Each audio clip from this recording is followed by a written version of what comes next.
Hey, I'm Sarah. And I'm Hannah. And this is the making of Caffeine. Wake up in my bed, you're running through my head, can't get you out of my brain. Today we're breaking down for you how we made the Caffeine music video. So we're artists here in Seattle, as I'm a filmmaker. And I'm a musician. And as artists, we know that there are learning curves to everything. This was Sarah's first music video and my second. And it was also my first time making a music video with any sort of storyline that was non-performance based.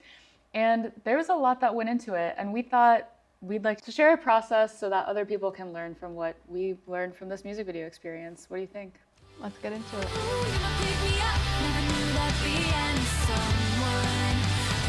So pre-production is all the preparation that we do before filming day. Pre-production is really where the video, I think, is created. It's where you come up with all of your creative ideas, come up with your storyline, and it's super crucial to figure out a lot of the small details that you wouldn't think that you need to figure out in a music video ahead of time, which we've learned in our experience makes for a less stressful shoot. And so that involves creative brainstorming, having an outline of what the video is going to be like. If we have some kind of narrative, and for this video we did, of the narrative arc of what we're trying to do, figure out all the logistical things like location, props, who's going to prepare all those things. For the video itself, we create a shot list. And so we're very intentional about what kind of shots we would want to get for each part of the music video, and we made that together. How this started was I had a song coming out, Caffeine, and I knew I wanted a music video for it. My problem with this song was I could not figure out what I wanted to do at all for this music video. And so I knew I had wanted to work with Sarah, but I was being shy. I was not coming to because I felt like I didn't have this like really solid idea. And so one huge lesson that I learned from making this music video was that in order to start working and collaborating with people, you don't need to have the strongest idea. So after weeks of Sarah bothering me, when do you want to make a music video? When do you want to make a music video? And I kept being like, I don't know.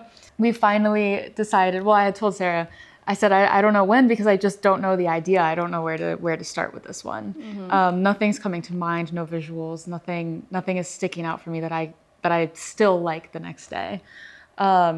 And she said, well, why don't we just meet up in a coffee shop and talk about it? Mm-hmm. So Sarah and I met up in a coffee shop. I had a few ideas of maybe scenes I would want to incorporate, editing techniques, styles. I had some things decided at this point, and major things, which I think you should decide before embarking on making a story arc of your video.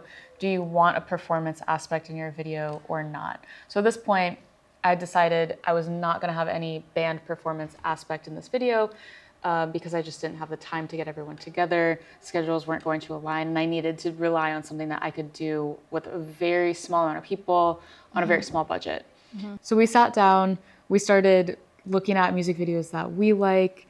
I started referencing the kind of ideas that I had, and we started to think of like weird stories that we could come up with.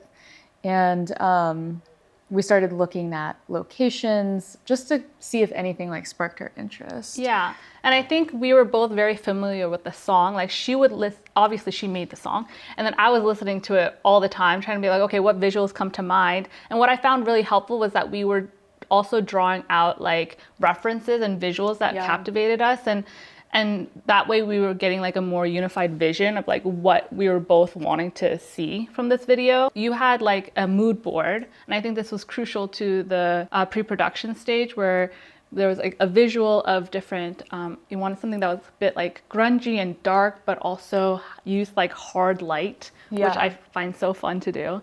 But then also you had like this reference music video where they were outside in nature, but it also had this like warm feeling to it. So we started to create a visual world for what we were trying to make so that as we're also creating the story, we can see what it's going into. I knew I didn't want to go with something too obvious or in your face. I wanted to make a weirder, entertaining video.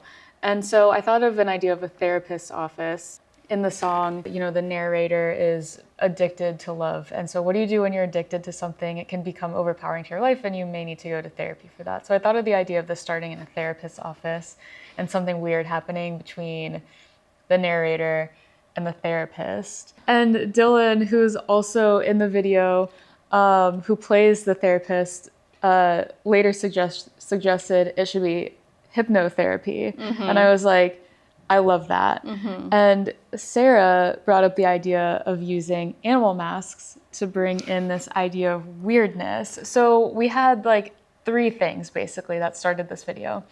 The idea that the narrator is going crazy and is in a hypnotherapist's office because she is addicted to love.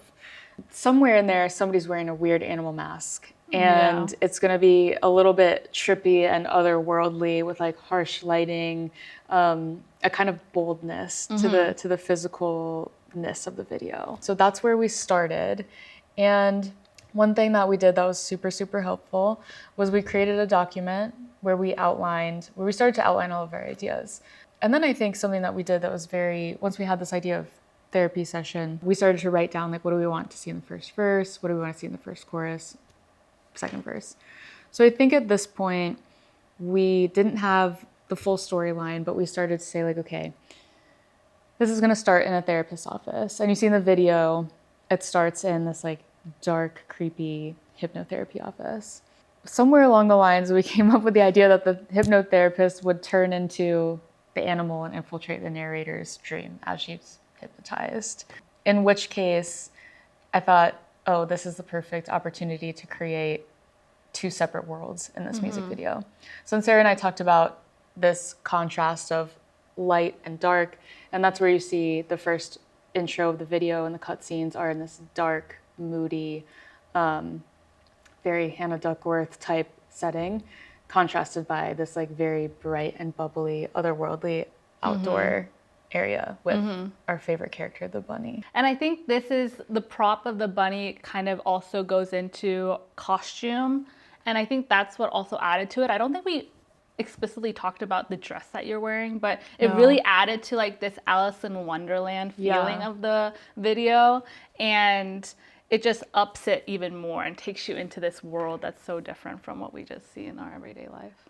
I was so glad that I already actually owned that dress. And one cool thing about this video is like I think we put this together. The whole idea, like this day at the coffee shop was, I want to say 2 weeks before we filmed it. It could have been only 10 days before we filmed it actually. Yeah. It was very, very quick. So everything that you see in the video was something that like we already had. We literally brought our own things together, from like the bikes to the watering cans to picnic basket, like just like basically we started to create a story around what was actually possible, which I think is important too. We could have had a really, really grand, extravagant storyline with the need for big locations, big props, big costumes, but we knew that we had to kind of contain it within something that could be done the next weekend. Right. So that was a challenge, but it was also very fun. And I love how everything turned out so well, given those constraints. Yeah, I mean, I think the constraints also added to us becoming more creative. I think about a few things. I think one thing, when you were location scouting, like when you went to the playground, you saw the roundabout. Yeah. And when you sent that to me, I'm like, oh, okay, now I can think of like some creative shots that we can do. And so then I was able to prepare that ahead of time. Whereas if you didn't do pre-production, you wouldn't have the right gear to do some of these shots. Right. You know? Right. And creating this, we started with the hypnotherapy office, and then we say, okay, she's going to be hypnotized. The hypnotherapist is going to infiltrate her dreams into this other world as this bunny character. But maybe let's add a twist to it, where originally when we were talking, we thought, oh, Hannah Duckworth could be singing and doing all this stuff outside, and then there could be this creepy bunny kind of in the background in these weird shots, and that can make it weird. But then we were like, let's like level it up and make him actually in love with her. And I guess the story is he kind of forms her dreams. She's talking about how much she's in love with someone addicted to love. He forms her dreams in the hypnotherapy session to actually be like around him. But he disguises himself as this bunny so that she doesn't know that it's him. So it's showing his own desire and lack of desire for love and lack of love and needing to get it from these weird hypnotherapy sessions, which just adds to the weirdness, I guess. Yeah. We wanted the scenes to be these little experiences of this love happening between these two characters. But it's interesting because they're already in love. He's kind of like possessed her to be already in love with him, and he's just kind of along for the ride and getting to go to the stream and be in love with, again, disguised. And so we were thinking of where we could be doing these lovey-dovey kind of date scenes. And really, again, we didn't have time to find physical locations that we had to rent or and didn't want to put a lot of budget into locations. So I went around my neighborhood where I live in Queen Anne, Seattle, and just looked for a bunch of places that we could do different scenes. And there's one street in Queen Anne, Bigelow Avenue, where we did the bike scene. And I walk on that street all of the time. And I was like, this has to be something. There's this beautiful canopy of trees. And I just saw this like vision in my head of this girl and this bunny like riding bikes, like being in love. And I was like, okay, we have to figure out how to get like a moving camera situation set up because there has to be a bike riding scene. Yes. And then another thing that I think Dylan thought of was the vintage thrift store scenes where Hannah Duckworth is trying on different outfits and they're all just terrible. And then she finally comes out in her like Hannah Duckworth outfit at the end. He's like, yes, perfect. So when I envisioned this scene, I was like, oh, Fremont Vintage Mall would be perfect for that. And so it was easy as going in there, finding whoever was working that day. And I just said, are you guys willing to let a local artist film part of a music video in here? And they were so excited, like so nice to let us. And so I made, I told them that we'd be back in a few days. And we went in and we just filmed. And we went in the morning, like right when they opened. It was not busy, but it was hot. Yeah. It was so hot. So like changing, like in this dressing room, just everything is absolutely sticking to me. And we're like trying to film this video and Dylan's in this rubber mask, just sweating. And Sarah's like dying. But it was good. It turned out good. Yeah. And I think it added, like adding that other location added another layer to the video too. Yeah. Some more interesting visuals. Definitely. Mm-hmm. The bike shot was so fun. Yes. Oh my God. Let's talk We need to talk about the bike shot. The bike shot. Yes. Sarah, this was on the champion of filming hanging out of a moving car with her baby in the backseat. The baby crying. in the background crying. There's like this one take where in my mind I'm just like, thank God this is a music video and there's no audio because he's just crying in the background, poor kid. And I think that's the take we ended up using. Yeah, it was so good. It was so good though. And so when I was looking up videos that had moving bike scenes or someone skating towards the camera or something like that, I noticed like the camera's always moving with them. It's much more engaging when the camera's moving backwards away from the subject. And so there's the option, of course, to put a camera on a tripod, have it in the middle of the street, ride a bike towards it. But that like wasn't gonna cut it. I was like, we have to be moving, or more so, you have to be moving. So I was like, maybe somebody pulls you on a skateboard. And I was like, that sounds pretty dangerous. And then we're like, maybe we'll attach the camera on the stroller. Yeah, and like pull you back, and then I was like, no, that could be weird. And then I was like, Sarah, you should bring roller skates, and you can just roller skate somehow backwards uphill while holding this camera, and maybe that can work. We were like, okay, none of these are gonna work, but Sarah has a hatchback vehicle. And so your husband, Yechen, came and drove the car while you sat hanging out the back. Mind you, this is on a street that I walk up and down on in Queen Anne all of the time. And there's sometimes a car or two on the road at 2 days out of the week, maybe a car drives by. But on this particular day, on a Friday, beautiful Friday afternoon, there was just so many cars driving back and forth. So we were taking out the whole middle of the street with her and her husband in the car filming. Go. Myself and Dylan riding our bikes into the shot and then following the car for a very long chorus. The song has a chorus. And we just kept having to stop and move let's go out. Cars, and then they'd have to reverse and come back in, and we worked, I would say, probably on this shot the longest. I remember being in the editing room being like, okay, so there's a car that came on that one. There's a car that came on that Yeah. one. Like the usable shots were maybe there, just a couple of them actually. Right. And thank God we got them. I know. Yeah, I think it was like the first shot, one. yeah. Yeah, the first one was so good. Yeah. So this is where the bunny, in the video, this is where the bunny enters the storyline, and you find out like, oh, like he's here, because we open up on Hannah Duckworth and then like the bunny comes alongside her. So in shooting, Dylan had to ride in to the frame with a mask on that he could not see out of. Yeah, I hate to laugh, guy. but it was funny. That didn't cross my mind in Neither. pre-production that he wouldn't be able to see out the mask. It wasn't until I think the second or third take where he's like, I can barely see out of the. Yeah. Because I could start seeing him like driving like this, like, Yeah. and I was like, what is going on? And then he's like, I can't see. I'm like, oh yeah. It was so fun though. It was fun. MVP right there, Dylan. Thank you. Yeah, and Yechen, thank Yeah, you. Chun, you too. And Surrey, my baby. Yes, along for the ride. Along for the ride. Yeah, we used only like natural lighting for that, just because it was Yeah. outside the moving car. We weren't holding any additional lighting, so it was really just a camera and a car shot. Yeah. It was pretty simple. I think it would have been harder if that we had to hold on that shot longer. But since we had so many other scenes that were planned, we didn't have to hold on the shot too long.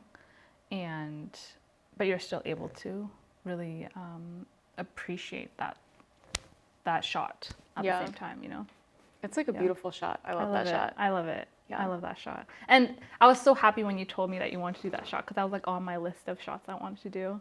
As like a filmmaker, I was like, oh, I really would like that. I remember growing up watching Put Your Records On by Queen Bee, and I was like, oh, I love that. I love that bike shot. Yeah. You know, it's something you got to do. Every filmmaker needs to do like back of the car, like a moving and bike shot. It's great. Yeah. Another shot that's really interesting is what's it called? The thing at The the roundabout? The roundabout at the playground. Carousel. Yeah. So we did many different types of shots on that same object, which I love all of them. But we did like the kind of far out from like an outside POV of someone watching the two characters on the roundabout. And then you did one where you got on the middle of the roundabout and filmed us individually, so that it's just like our face focused in frame, which I think is really cool. Those shots are so cool. And then you did one with the C-stand. Yeah. With the camera on the C-stand and us going around like laying down, which I think is like great. And so I think that was like a really, really interesting use of one kind of piece of a setting that we used and repurposed 3 different ways. And it made for a lot of good takes in the video. Yeah, and I think that's one thing with when you're having to be creative, if you can find ways to have movement in creative ways, it adds to the video so much. Like, so the fact that it was like a cyclical motion, it was so different than so many of the other motions we were doing where we were just going forward and backwards or to the side or something like that. Whereas this is like, it's so eye-catching. Yeah. Because it's as if like you're sitting there with them and you're not gonna have that otherwise. It's different from being wide out and you're kind of just watching them happen. Instead, you're like able to be really in there. Another thing that we thought about too was kind of lighting and time of day. So we decided to start filming at 6:30 in the morning, or at least get to our first location by 6:30 in the morning to be filming by 7. And so we decided to do the baseball scene early because we thought that the light would be like really, really good for this scene. I'm glad that we did that because the light is gorgeous in that scene. It's like absolutely beautiful. Yeah. And it was calm at the park. There was no one trying to play baseball, luckily, at 6:30 in the morning. And then we go to eventually like planned it so that later in the day, that same day, we were at the street that we knew was kind of shaded. And we knew that if there was overhead sun in that shot in particular, it wouldn't be detrimental because we had some shade from the trees. Right. Whereas like that's something you really have to think about in pre-production and planning what scene you're going to go to at what time of day and like where the sun's going to be in the sky. Exactly, because the baseball field, it's so open, you know, so there's no shade, and so you're really dependent on the sun's placement in the sky. So if it was right above us, there's nothing that we could depend on that could bring it down or make it less. Whereas when it's like it's like just coming out of the trees a little bit, it just like shines on you, especially that shot with Dylan and the baseball going out. That was so nice. It's completely worth it to wake up early for the morning light.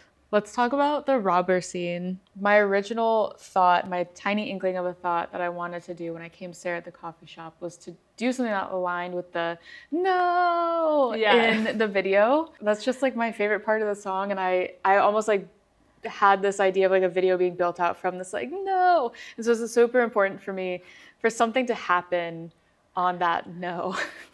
And so I don't know, fast forward, I don't even know where this came from, but we were like, we're gonna have Hannah and the bunny walking along a beautiful sidewalk. They're so happy, they're in love. And all of a sudden, Hannah's purse gets stolen and she goes, no! And the bunny saves the day and is like this like super sexy hero that goes and beats up the robber and brings the purse back, just like an absolute hero. And so I was like, perfect. The third person in this video is going to be Matt. And Matt is a guitar player in my band. He frequents our other, you know, reels and stuff that we do. And so I was like, okay, Matt is the robber. So I did order a ski mask on Amazon for him to wear. And honestly, Matt came prepared. Like from the first take, I was like, have you robbed someone before? Have you robbed a purse off of someone's shoulder before? Like, you were so good at that. Like, you snatched that purse so quick. Like, we literally were like, all right, action, walk, walk, walk. And before I knew it, my purse was gone. I was like, what happened? I know, I feel like he did like a whole like character development before he came or something, because he was like on it. He was ready to go. Yeah, it was so good. We did some different tests with the bunny running in different ways, which maybe we can cut to in this video. Yeah, maybe I can show you some of the other shots where we're like, let's have him hopping. Yeah, the bunny's hopping or running like super ridiculously. The thing is, Dylan and I were I think we were getting into it a bit too much. And so we were getting really creative with all these like running shots or like hopping shots. And I think Hannah was like, we need at least one take where it's normal. And I was like, yeah, you're right. Yeah, we really need to have at least one take. And I think we have like one or two. And so finally we did. And thank God. I remember being in the editing room and like trying out the other shots. And I'm like, these are so bad. And so that's the thing. Like, there's some things that you prepare and then some choices you make while filming. And then you always want to have like some options. Yeah, for sure. When you edit. Yeah, and I think with the robbery shot, it was so fun to do like them doing the little tugging. Oh, the best part of this is that we're doing this in front of a bank. Yeah. And so we have like a guy running with a purse just in front of a bank for like 30 minutes. We did all that pre-production work where we laid out when everything was going to happen. Mm-hmm. And then we filmed it. But then even in the editing process, we were moving things around a lot. Oh, yeah. A lot of the editing process has to do with pacing. And so I think even when we were talking about it, when the editing was happening, it was like, okay, with the pace, when do we want to find out that she's being hypnotized? Or how long should we wait until we reveal like all these verse? Yeah, the first verse. Yeah, but then even throughout the whole video, we're like, okay, when do we reveal little snippets of the story? Yeah. Because we were thinking that the thrifting ones would all go at the end at some point. We were thinking, okay, how fast do we want it to end? And so that's a really good point. Like the first edit, I think like string out of everything was the hypnotization part comes in at the very end of verse 1. So it's like therapy, singing to the camera, the verse is going on. And then it's like all of the hypnotization part builds up at the very end of that verse. Mm-hmm. And so it was like, boom, takes the watch out, hypnotize, eyes closed, into the dream, all within like a few phrases. And after watching it a few times, we felt like it took too long to get the idea. It was almost like it took too long to get there, and then it happened so quick that you missed that she was being hypnotized, or you could have like potentially like totally just like it went over your head. Mm-hmm. And so you broke it back out into making that happen a little bit slower, which actually makes that verse feel faster, which I think is interesting. So we like open up the verse, singing to the camera, the therapy, and then all of a sudden the therapist gets up, and then we cut back, and then we come back to him taking the watch out, and then we come back to the singing, and then we come back to the swinging of the watch, then we come back to the singing. And so it creates this like more naturally flowing story that I think became a lot more engaging. Mm-hmm. And that was like really cool. Yeah, it became, because I think the first run through, we were both coming at it from a very like music video perspective, where we're like, oh, singing to the camera, and then you know. Yeah. The narrative kind of felt separate, but then when we brought this narrative more to the forefront, I think it's kind of what builds it more, Yeah. you know. Yeah. Yeah. In terms of the editing, that's when I could really tell the work of our pre-production, because in past projects, when we just do like a little short or something, we don't do all of that pre-production. So it's in the editing when you're kind of like, okay, what are we gonna make here, you know? Right. And since we had that storyline written out, it was like easier to put together, I guess, or Exactly. It was more like you put it in, you have a rough draft already, pretty much, if you think in terms of writing. And so we had this rough draft that we can now build on, and then see, okay, what's the pacing of how we're making all of this. And so that was really helpful, because then my time isn't just focused on building a story in post-production, but can go more towards placement of shots in different parts of the song. Or we could put it into like, okay, we had these two locations that are so different, but then somehow in the editing process, you have to make it coherent. You have to make it cohesive. And so that was kind of like a challenge to me, because the coloring in the inside and the outside were so different that, I mean, what I'm trying to say, the lighting in the inside and the outside were so different that when I was trying to do coloring, I was like, I can't just apply one LUT to all of this. A LUT is pretty much a filter per se that you can put on a video. And I couldn't just do that because the foundation was so different. Right, they needed their own attention. They needed their own attention, but somehow they needed to be connected. Right. And so I remember that took the most time actually in editing. Whereas I think a lot of people think it's like the placement of the shots, and that's true. But because we kind of already had some of that, I could put attention to coloring. And there were so many iterations, more than what I shared with you, of course. Yeah. Where I was like, okay, maybe I'll just brighten everything. And then I was like trying to darken everything. And then there was this one version I had where it was like super green, like everything was really green. Oh. I was like, because in my mind I was like, oh, green and red kind of work well together.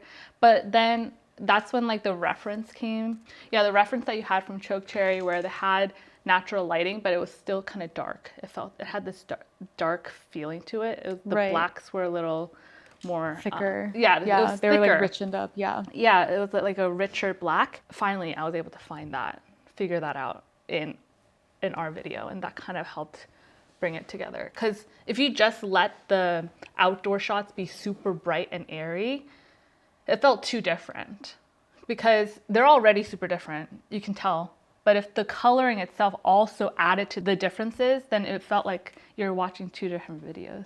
Right. Yeah, no, I think that they blend together really seamlessly. Yeah. Like, and it makes it easier to go in between those shots throughout the whole video. So we do like inside to outside, to cuts of inside, to back to giant outdoor shots, or long chunks of outdoor shots. And I think it's very seamless and works together really well. And I just like love that about the video. Yeah, honestly, when we were going into it from the way beginning, when we had decided these two different these two different locations, in my mind I was like, how is that gonna look good? Yeah. I was like, this is too different. I didn't know that. You didn't know that. But in my mind, I'm like, I'm super optimistic. I'm like, it'll be perfect, don't worry. Like, I guess I'll figure it out. Like, I can see it, it'll be fine. Yeah, and it did. It worked out fine. What was your favorite shot to shoot? And then what is your favorite shot in the music video? Oh. And they could be the same answer, but they could be different. Oh, there's so many. Okay, well, my favorite shot to shoot, I would have to say the top-down shot on the roundabout. Yeah. That was my favorite, because it was just, it was new to me, and I thought it's kind of scary when you're like, I don't know how this is actually going to turn out. Yeah. You know? But then it turned out great. Yeah. And so I loved filming that one, because it was just, it wasn't just like on my camera, right. You know, like a handheld or something like that. And my favorite shot that came out, ooh, I can't choose. You know yours. Yeah. Okay, why don't you go first? What's yours? Okay, hands down, both for shooting and for like how it came out in the music video. Yeah. and which one I know love to watch. I think I know what you're gonna do. The robbery scene. Oh, It's so really? yeah. I love that scene. Okay, because filming it was hilarious. So we're in front of a bank. We're in more crowded, more populated area of this neighborhood, and there's people just like walking back and forth on the sidewalk, and they are so entertained by the fact that we have a guy in a ski mask, a guy in a ridiculous bunny mask, and then me in like this makeup and dress. Like everyone was so interested in what we were doing, and no one was even like mad about it. People were like stopping to watch. They were like, "This is funny. What is going on in my neighborhood right now?" Yeah. And so I feel like we were giving the neighborhood a show, which I love. Like free entertainment for everyone on this beautiful morning. You're welcome. But that shot was just like hilarious. Like again, like Matt stealing the purse was so natural and it was so funny. And then the hopping of the bunny and just like having to film them like run after each other and then like fake beat each other up. And my favorite part of this whole thing was like in like the script that I had written in like the shot list. It was very specific. It was that the bunny is going to beat up the robber. Like he's gonna basically beat the shit out of him. And like he's gonna get that purse back and he's gonna like win. Matt had different plans. Matt was like, "You're not beating me up." And like him and Dylan were actually like going at it. And I'm like, "Matt, you gotta like let go of the purse. Like the bunny has to win." And he's just like, I don't know. It just created for like a really good scene because I feel like there was actually they were like actually like fighting for this purse. It's true. And that's scene, like, why they really like got into character. That's why you don't see the resolve of the fight because There kind of wasn't one. We one. had to be like, okay, like cut, like what is going? Matt, you don't win. Just get out of the shot. Sorry, Matt. You're not gonna win It was this so shot. funny, but so no, we yeah. just kicked him out of the shot. But no, Matt, you did win in that shot. You did win. In his own way. It's good. So yeah, that's Yeah. my favorite. Okay, so you still have to answer. Okay, yeah. No, I stick with my answer for both. I think the whole roundabout shot, Yeah. It's both so good. filming it and how it came out, it's just like dear to my heart because I think sun too. the in that sun shot, was so good, and I like liked the still bunny, like the still bunny. it's The so camera's good. there, and then the background is moving. I'm in the Spike Lee phase. He's a director. He's like Yeah, a director, yeah. and he is known for like these dolly shots where the background like gets further away, and you're just like with the character. I'm just so happy that I got to make something like that. Yeah, Yeah. it's cool. And the coloring is nice. Like we got so lucky that the roundabout was also red. I Like, know. How is that? Like if it was Yeah. like green and blue or something, it wouldn't have given the same. I agree. feeling Yeah, I didn't either. even think about that. Yeah. That's a good point. Yeah. Part of what it means to be making videos these days is also being able to create short form content along with whatever long form you're making. Yeah. And so, yeah, I think that's just something to consider. I think even when I was creating different shots, I was thinking about how it's going to have to cut into a vertical form. I think it turned out good. Like the short form videos that we do see, like it doesn't feel like you're seeing a cut up horizontal video. Right, You're seeing right. it for what it is. Yeah, the integrity of the video is still very much there. Exactly. In the end, I think about like music videos. Like I think as artists, you want to have a music video that is adding visuals to whatever your song is and your brand, and like creating this visual world for whatever song you're making. Yeah, And but also, it's now like a way to market your videos, and so. If you're thinking about that, like in the past, people would just watch the music videos, but now you have to actually have them go watch the music video or use a video to have people go listen to your music. And so when you're thinking about it from that perspective, video is also like a marketing tool. Yeah. And so these music videos, there's an aspect of it that's just like artistic that we think about. But I think even from the way beginning, we were thinking of it from a marketing perspective, where we're saying, okay, what is going to capture the interest of people while also holding up the integrity of the art of video. Yeah. But also being like, okay, what would be captivating to people that are just like scrolling on their phone? Yeah, Yeah. exactly. Yeah, and it's something that we thought about both from the marketing standpoint, like the marketing and the artistry meeting. My biggest like pillars as an artist are to be entertaining and to be performative. I think that that's like something that I like to bring into everything that I do. And so we wanted this aspect for me personally as the artist to have it be entertaining and performative, but also from that marketing standpoint to make it interesting. And I will say on all of that, one thing that I see a lot on the internet these days is people debating or giving advice on whether or not music videos are quote unquote worth it. And music videos can be really, really expensive. In my opinion, you don't have to go above and beyond in terms of expenses to get a music video. Usually the argument that I see online is that why would you put all this time, effort, and money into a music video when you could make a 15-second TikTok that will go viral?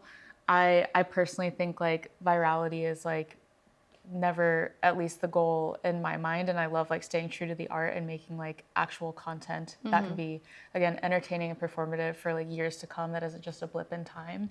And so I really like how we're able to get these really entertaining short form videos from the music video while also having this really cool piece of art that we were able to do and collaborate on together. So I think it's like the best of both worlds.